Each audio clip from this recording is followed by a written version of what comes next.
ચાલો વિદ્યાર્થીઓ, સરસ મજાના ટોપિકની સાથે આપણે આગળ વધીએ. આજે શીખવાનું છે આપણે પ્રેઝન્ટ કન્ટિન્યુઅસ ટેન્સ એટલે કે ચાલુ વર્તમાન કાળ. ચાલુ વર્તમાન કાળ છે તે ખૂબ જ જરૂરી અને ઉપયોગી ટોપિક છે, તો એની આપણે સંપૂર્ણ માહિતી મેળવવા જઈ રહ્યા છીએ. જો આપણે ચાલુ વર્તમાન કાળ કોઈ પણ પ્રકારની સમસ્યા છે, કોઈ પણ પ્રકારની તકલીફ છે, તો આજના વિડીયો છે તે આપણા માટે છે. છેલ્લે સુધી બન્યા રહો અને તમામ પ્રકારની માહિતી છે તે આપણી સાથે શેર કરવામાં આવશે. ચાલો થઈ જાઓ તૈયાર.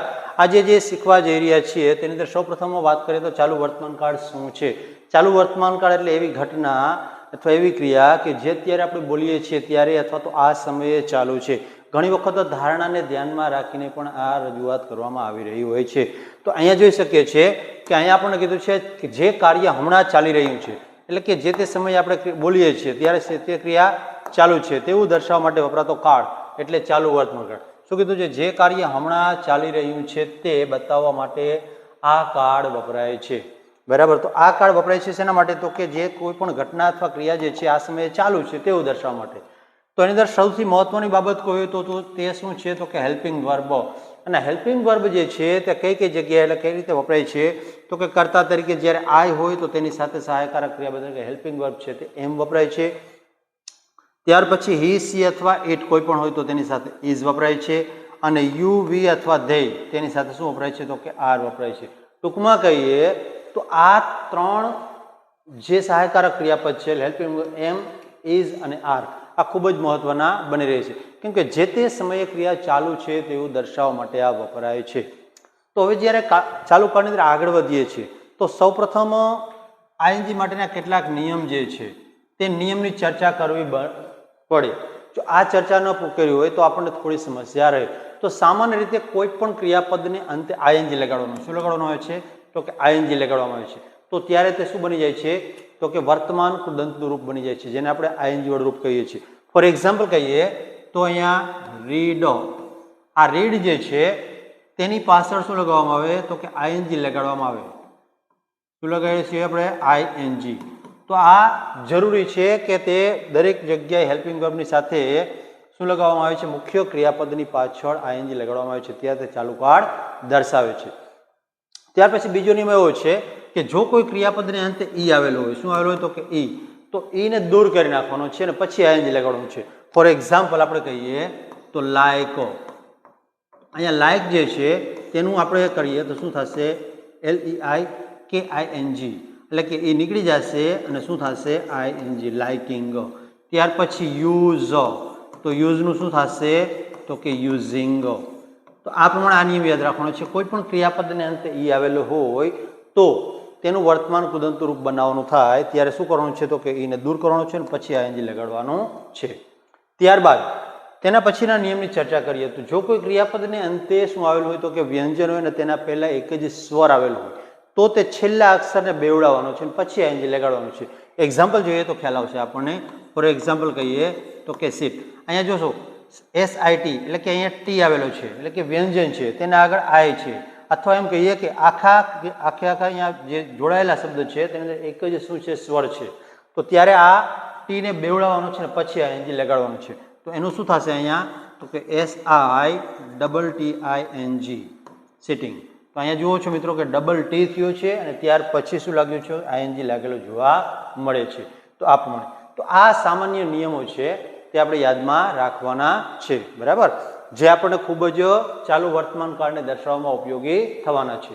હવે આપણે એક પછી એક દરેક પ્રકારના વાક્યની ચર્ચા કરતા જઈએ જેને ખ્યાલ આવે કે ભાઈ આ કાળ છે તે કઈ રીતે વપરાય છે, શું છે. ચાલો, તો સૌપ્રથમ તેની અંદર ચર્ચા કરીએ તો અહીંયા આપણને વિધાન વાક્યો આપેલા છે. હવે મિત્રો, વિધાન વાક્ય જ્યારે આવે છે તમારી સમક્ષ કોઈ પણ વખત તો ત્યારે તેની વાક્ય રચના આપણને ખ્યાલ હોવી જરૂરી છે. તો એની વાક્ય રચનાની ચર્ચા કરીએ તો સૌપ્રથમ શું આવે છે? તો કે સબ્જેક્ટ. સબ્જેક્ટ એટલે કે કર્તા. ત્યાર પછી આવે છે હેલ્પિંગ વર્બ. શું આવે છે? હેલ્પિંગ વર્બ એટલે કે એમ, ઇઝ અથવા આર, આ ત્રણમાંથી કોઈ પણ આવશે. ત્યાર પછી વર્બ આઈએનજી. શું આવશે? Verb plus ING. ટૂંકમાં કહીએ તો ક્રિયાપદનું આઈએનજી વાળું રૂપ. અને ત્યાર પછી કર્મ અથવા અન્ય શબ્દ જે આવે તે કર્મ, અન્ય શબ્દો. તો આ વાક્ય રચના છે તેને ધ્યાનમાં રાખવાની છે. શું થશે વાક્ય રચના? તો કે સૌપ્રથમ કર્તા એટલે કે સબ્જેક્ટ પ્લસ એમિઝાર એટલે કે હેલ્પિંગ વર્બ પ્લસ ક્રિયાપદનું આઈએનજી વાળું રૂપ પ્લસ કર્મ અને છેલ્લે અન્ય શબ્દ હોય તો આ પ્રમાણે આ વાક્ય રચના જે છે તેને ધ્યાનમાં રાખી અને આપણે શું કરશું તો કે આ કાળને જોશું. તો સૌપ્રથમ ચર્ચા કરીએ તો પહેલું વાક્ય જે છે તે આઈ એમ ઇટિંગ નાઉ, હું અત્યારે જમી રહ્યો છું. અહીંયા શું ચર્ચા કરી છે કે હું અત્યારે જમી રહ્યો છું. તો અહીંયા જમવાની ક્રિયા ચાલુ છે. અહીંયા જુઓ છો કે આઈની સાથે સહાયકારક ક્રિયાપદ તરીકે એમ આવ્યું છે અને મુખ્ય ક્રિયાપદ જે છે ઇટ એની પાછળ આઈએનજી લાગેલું જોવા મળે છે. ત્યાર પછી હી ઇઝ રીડિંગ, અહીંયા પણ જુઓ છો હીની સાથે શું વપરાયું છે, ઇઝ વપરાયું છે અને મુખ્ય ક્રિયાપદની પાછળ શું લાગ્યું છે, આઈએનજી. તો શું આવશે, હી ઇઝ રીડિંગ, તે વાંચી રહ્યો છે. પછી સી ઇઝ કુકિંગ ટુડે, તેણી અત્યારે, અત્યારે નહીં પણ આજે, અહીંયા શું કીધું, તેણી આજે રસોઈ બનાવી રહી છે. કુકિંગ એટલે કે રાંધવું અથવા રસોઈ બનાવવી. તો આ ક્રિયા ચાલુ છે. પછી they are running at the time, તેઓ આ સમયે દોડી રહ્યા છે. તો અહીંયા ધેયની સાથે મુખ્ય ક્રિયાપદ આઈએનજી વાળું છે અને જ્યાં સહાયકારક ક્રિયાપદ છે આર લાગ્યું છે. ત્યાર પછી રન છે તો running R U double N I N G અને એટ ધ ટાઈમ જે છે તે સમય સૂચક શબ્દ છે. વી આર સ્ટડિંગ નાઉ, અમે અત્યારે ભણી રહ્યા છીએ. તો મિત્રો જોઈ શકાય છે કે કઈ રીતે જ્યારે સાદો ચાલુ વર્તમાન કાળ જે છે તે રજૂ કરવામાં આવે છે ત્યારે કઈ રીતે વાક્ય રચના અને વાક્યો બને છે. હવે ત્યાર પછીની ચર્ચા કરીએ તો નેગેટિવ સેન્ટેન્સ જે છે તેની ચર્ચા કરીએ. નેગેટિવ સેન્ટેન્સ છે એની વાક્ય રચના છે થોડી અલગ પડે છે, માત્ર એક નોટ વધારાનો શબ્દ આવે છે.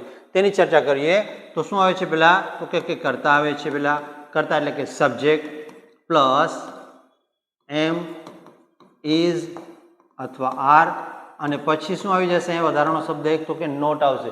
આપણે જોયું કે જે રીતે સાદા વાક્ય એટલે કે વિધાન વાક્યની અંદર અહીંયા ડાયરેક્ટ એમ ઇઝ આર પછી મુખ્ય ક્રિયાપદ સીધું આવી જતું હતું આઈએનજી વાળું, પણ અહીંયા શું થાય છે તો કે વધારાનો એક શબ્દ ઉમેરવામાં આવે છે. શા માટે, તો કે નકાર વાક્ય રજૂ કરવું છે એટલા માટે નોટ અહીંયા આવે છે. ત્યાર પછી આઈએનજી વાળું રૂપ એટલે કે વર્બ આઈએનજી, આઈએનજી વાળું રૂપ કોનું, તો કે ક્રિયાપદ.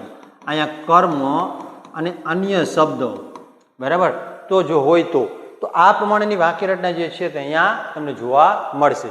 ચાલો એની ચર્ચા કરીએ. અને બીજી બાબત અહીંયા આપણને કીધું શોર્ટ ફોર્મ, તો શોર્ટ ફોર્મ જે છે તે ટૂંકા રૂપ તે ખૂબ જ મહત્વના બની રહે છે. જો કે આ જરૂરી નથી કે આ જ વાપરવા, પણ આપણને ખ્યાલ હોવો જરૂરી છે કે આ રીતે થાય છે. જ્યારે તમારી સમક્ષ આવે છે ઇઝ નોટ, તો એનું શું થઈ જશે, ઇઝન્ટ. પછી આર નોટ જે છે તો તેનું શું થઈ જશે, આરન્ટ. બરાબર, તો આ બે સાથે વાક્યને જોઈએ. આઈ એમ નોટ ટીચિંગ નાઉ, હું અત્યારે ભણાવી રહ્યો નથી. તો આ વાક્ય જે છે તો અહીંયાનું નકાર બનાવવામાં આવે તો શું થાય, માની લ્યો આપણે ટૂંકું રૂપ લખવું છે કોનું, તો કે એમ અને નોટનું. આ એમ અને નોટનું, તો એમ નોટનું ટૂંકું રૂપ જ્યારે લખવાનું થાય તો ત્યારે શું થશે, આઈ આરન્ટ ટીચિંગ નાઉ, ટીચિંગ નાઉ. આ પ્રમાણે જો ટૂંકું રૂપ લખવું હોય તો, જો કે આની જરૂરત બહુ ઓછી પડે છે પણ આપણે ધ્યાનમાં રાખવું પડે. ચાલો ત્યાર પછી he is not sleeping, he is not અને સ્લીપિંગ. આ પ્રમાણે they are not working today, તેઓ આજે કામ કરી રહ્યા નથી અત્યારે. તો આ છે આપણા કેના, તો કે ચાલુ વર્તમાન કાળના નકાર વાક્યો. વિદ્યાર્થી મિત્રો, આ પ્રકારના કોઈ પણ વાક્યની સમસ્યા આપણી સમક્ષ આવી જાય છે તો કોમેન્ટ બોક્સની અંદર તમે લખશો, તેનો જવાબ આપણને ચોક્કસ મળશે. કોઈ પણ વાક્ય જે છે તમે આપો તેનો પ્રત્યુત્તર મળશે. ચાલો આગળ વધીએ ત્યાંથી. હવે ચર્ચા કરીએ કે નહીં, તો કે તેના પછીની આ વાત આવે છે પ્રશ્નાર્થ વાક્ય. પ્રશ્નાર્થ વાક્ય જે છે તેમાં સિમ્પલ છે, જે આગળ આપણે જોયું તે જ પ્રમાણે કોઈ જ ફેરફાર નથી, માત્ર ફર્ક શું છે તે જોઈએ. તો એની વાક્ય રચના આવી થશે, એમ ઇઝ અથવા આર પ્લસ અહીંયા આવી જશે કરતા, કરતા એટલે કે સબ્જેક્ટ પ્લસ અહીંયા શું આવી જશે, તો કે વર્બ એટલે કે ક્રિયાપદનું કયું રૂપ, તો કે આઈએનજી વાળું રૂપ, આઈએનજી વાળું રૂપ પ્લસ કર્મ આવે છે અને છેલ્લે અન્ય શબ્દો. બરાબર, તો આ આપણે ખાસ ધ્યાનમાં રાખવાનું છે. અને હવે જ્યારે પ્રશ્નાર્થ છે તો વધારાનો એક શું આવશે, તો કે પ્રશ્નાર્થ ચિહ્ન. તો આ પ્રમાણેની વાક્ય રચના થશે. કઈ રીતે થશે? તો કે એમ ઇઝ આર છે પ્લસ કર્તા છે, પછી વર્બ આઈએનજી એટલે કે ક્રિયાપદ આઈએનજી વાળું રૂપ પ્લસ કર્મ પ્લસ અન્ય શબ્દ અને છેલ્લે પ્રશ્નાર્થ ચિહ્ન. બરાબર. તો જોઈએ આને. આ વાક્ય આપણને આપેલા છે અહીંયા. સૌપ્રથમ એમ આઈ વોચિંગ નાવ, શું હું અત્યારે ટીવી જોઈ રહ્યો છું? આ પ્રમાણે. પછી is he reading a newspaper, શું તે અત્યારે ન્યૂઝપેપર એટલે કે છાપું વાંચી રહ્યો છે? પછી R they coming from there home, શું તેઓ તેના ઘરેથી આવી રહ્યા છે? તો આ વાક્યો જે છે આપણે જોઈ શકીએ છીએ એકદમ સિમ્પલ કઈ રીતે બનેલા છે. ચાલો હવે વિદ્યાર્થી મિત્રો આગળ વધતા જોઈએ કે વાક્ય જે છે તે WH શબ્દ દ્વારા પ્રશ્નાર્થ બનેલું હોય તો તે કઈ રીતે બને છે. તો જ્યારે WH શબ્દ આવે છે તેની ચર્ચા કરીએ. આપણી પાસે અહીંયા 4 WH શબ્દના વાક્ય આપેલા છે. બરાબર. તો શું કીધું? વોટ, ચાલો પેલું શું કીધું છે કે વોટ આર યુ ડુઈંગ. અહીંયા વાક્ય રચના જે છે તે દરેકની વાક્ય રચનામાં થોડો તફાવત જોવા મળે છે. અહીંયા તમે જોશો કે કોઈ પણ WH શબ્દ જ્યારે આવે છે તો તેના પછી હંમેશા શું આવે છે? તો કે સહાયકારક ક્રિયાપદ આવે છે.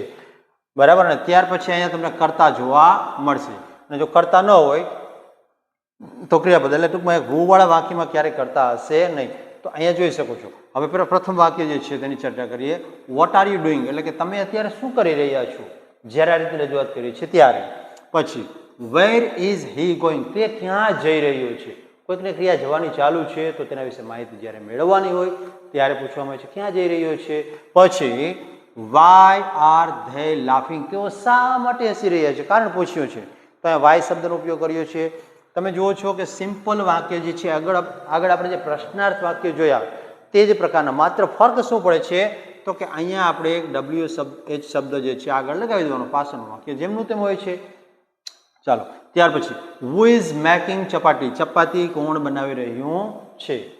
રોટલી બનાવવાની ક્રિયા કોના દ્વારા ચાલુ છે? તો આ રીતે જોઈ શકાય છે કે WH શબ્દ જે છે તે પણ સિમ્પલ આગળના જે વાક્ય જોયા છે તે જ પ્રમાણેના જોવા મળે છે. હવે આગળ વધીએ અને વાક્ય જે છે તેનું ગુજરાતીમાંથી અંગ્રેજીમાં કઈ રીતે ટ્રાન્સલેશન કરવું તેની આપણે ચર્ચા કરીએ. જ્યારે આપણી સમક્ષ કોઈ પણ વાક્ય આવે છે તો સૌપ્રથમ જોવાનું છે કે વાક્ય કેવા પ્રકારનું છે, હકાર છે, નકાર છે, પ્રશ્નાર્થ છે અથવા તો WH દ્વારા પ્રશ્નાર્થ છે. તો આ વાક્યને પહેલા અભ્યાસ કરવાનો, તેની સાથે સાથે બીજું એ જોવાનું છે કે આ વાક્ય જે છે તે કયા કાળનું છે. અત્યારે આપણી પાસે એક જ કાળ છે એટલે તકલીફ નહીં પડે, પરંતુ જ્યારે બધા કાળ મિક્સઅપ થઈ જાય છે ત્યારે જોવાનું છે કે પેલા કાળ કયો છે, તેના આધારે નક્કી કરો કે વાક્ય રચના કેવી બનશે. પ્રથમ વાક્ય જે છે તે પુસ્તક વાંચી રહી નથી. સૌ પ્રથમ વાક્ય આવ્યું છે નકાર. તો તે અહીંયા રહી કીધું છે એટલે છોકરી આપણે તેને લઈશું તે એટલે કે સી. પછી સી ની સાથે સહાયકારક ક્રિયાપદ શું આવશે તો કે ઇઝ આવશે. She is. અને નકાર છે એટલે નોટ. ક્રિયા શું કરે છે તો કે વાંચવાની. He is not reading. He is not reading. શું વાંચી રહી છે તો કે પુસ્તક. તો અ બુક. અ બુક. ચાલો તેણી અત્યારે બુક વાંચી રહી નથી. તમે લખી રહ્યા નથી. તમે એટલે શું થશે તો કે યુ. તો યુ ની સાથે કર્તા તરીકે યુ આપણે કર્તા તરીકે આવ્યો છે તો એની સાથે સહાયકારક ક્રિયાપદ શું આવે તો કે આર આવે. You are. વાક્ય નકાર છે તો શું આવી જશે તો કે નોટ આવી જશે. You are not. કઈ ક્રિયા કરે છે તો કે લખવાની, તો કે writing. You are not writing. આ પ્રમાણે. ચાલો શું અમે ક્રિકેટ રમી રહ્યા છીએ? પ્રશ્નાર્થ વાક્ય છે. તો ક્યારેય એવું નથી હોવાનું સાહેબ આનું અંગ્રેજી તો એનું અંગ્રેજી નહીં થાય. ડાયરેક્ટ આપણે મૂકી દઈશું શું સહાયકારક ક્રિયાપદ આગળ તો કે અમે એટલે વી. તો શું આવશે આર વી રમી રહ્યા છીએ. આર વી પ્લેઇંગ. રમવાની ક્રિયા એટલે પ્લેઇંગ. શું તો કે ક્રિકેટ. આર વી પ્લેઇંગ ક્રિકેટ. શું અમે અત્યારે ક્રિકેટ રમી રહ્યા છીએ. પછી શું તેઓ વાત કરી રહ્યા છે?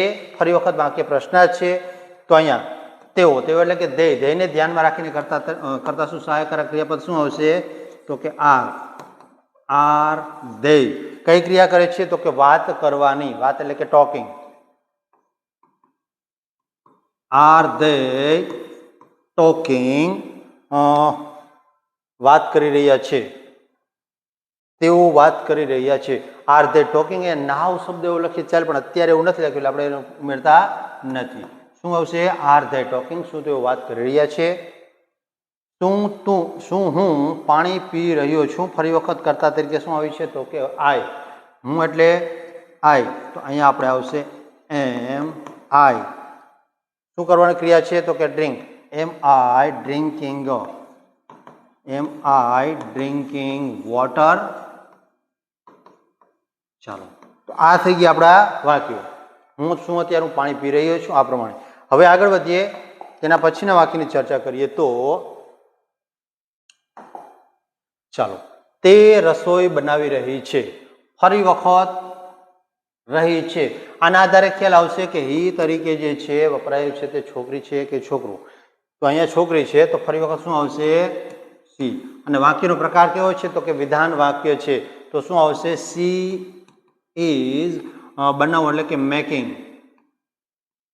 She is making food. તેણી રસોઈ બનાવી રહી છે. અમે ક્રિકેટ રમી રહ્યા છીએ. અમે એટલે શું થશે? તો કે વી આર પ્લેઇંગ ક્રિકેટ. અમે ક્રિકેટ રમી રહ્યા છીએ. તેઓ વાત કરી રહ્યા છે. તો શું આવશે? ધે. They are talking. તેઓ વાત કરી રહ્યા છે. હું પાણી પી રહ્યો છું. તો શું આવશે? આઈ એમ ડ્રિંકિંગ વોટર. ચાલો, તે ગીત ગાઈ રહ્યો નથી. વાક્ય આવ્યું છે નકાર. તે એટલે કે અહીંયા રહ્યો છે એના આધારે ખ્યાલ આવે કે પુરુષ છે, તો આપણે શું કહીશું? હી. નકાર આવ્યું તો શું આવશે? ઇઝ. હી ઇઝ પછી not. He is not singing. Singing song. Singing a song. તે ગીત ગાઈ રહ્યો નથી. ફરી વખત વાક્ય શું આવ્યું છે? અમે સ્કૂલ જઈ રહ્યા નથી. ફરી વખત નકાર આવ્યું છે, તો શું આવશે? વી આર નોટ સ્કૂલ જઈ રહ્યા છીએ. તો શું આવશે? Going. We are not going to school. અમે અત્યારે સ્કૂલ જઈ રહ્યા નથી. તો મિત્રો, આ છે તમારા કેવા પ્રકારના વાક્ય? તો કે વિધાન અને નકાર અને પ્રશ્નાર્થ વાક્યો કે જેનું આપણે ગુજરાતીમાંથી અંગ્રેજીમાં ટ્રાન્સલેશન કર્યું છે. હવે વિદ્યાર્થી મિત્રો, આ પ્રકારના સરસ મજાના વિડીયો જે છે તેને જાણવા, માણવા અને મજા કરવા માટે આપણી ચેનલની સાથે જોડાઈ જાઓ. જો આપણે અંગ્રેજીની સમસ્યા છે તો એકદમ સિમ્પલ અને સારી રીતે માહિતી મળવાની છે. કદાચ આ પ્રકારની માહિતી છે ક્યાંય તમને જોવા મળશે નહીં. ચાલો, સૌને અંગ્રેજી આવડી જાય એવી અભ્યર્થનાની સાથે સૌને જય હિન્દ અને જય ભારત.